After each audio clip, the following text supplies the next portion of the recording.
15 अगस्त 1947 भारत आजाद हुआ और एक नया युग शुरू हुआ, नेहरू युग। लेकिन क्या हम इस दौर की सच्चाई को पूरी तरह जानते हैं?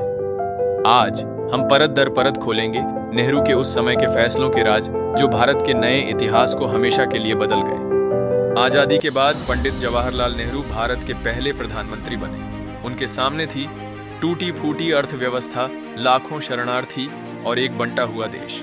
नेहरू ने आधुनिक भारत बनाने का सपना दिखाया, उद्योग, विज्ञान और शिक्षा को प्राथमिकता दी।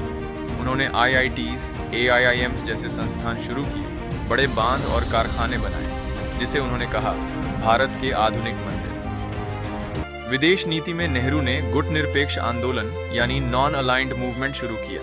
उनका मानना था कि भारत को न अमेरिका के साथ और न सोवियत संघ के साथ जुड़ना चाहिए। लेकिन यहीं से शुरू हुई बहस।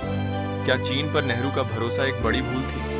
1954 में पंचशील समझौते पर हस्ताक्षर हुए, लेकिन 1962 में चीन ने हमला कर दिया और भारत को भारी नुकसान उठाना पड़ा।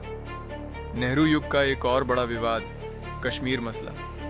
पाकिस्तान के कबायलियों के हमले के बाद कश्मीर भारत में शामिल हुआ, लेकिन नेहरू ने मामला संयुक्त राष्ट्र में ले जाकर युद्ध रोक दिया।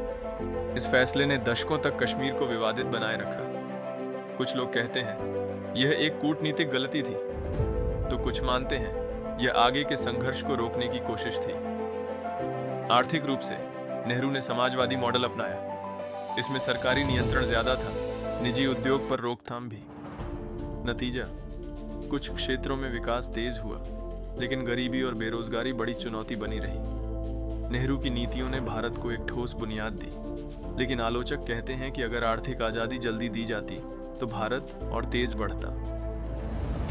नेहरू युग एक ऐसा दौर जिसमें सपने भी थे, गलतियां भी, निर्माण भी था, विवाद भी। यह भारत के नए इतिहास की नींव का समय था। सवाल सिर्फ इतना है, हम इस दौर को कैसे याद करना चाहेंगे? एक स्वप्न दृष्टा का समय या चूकों का?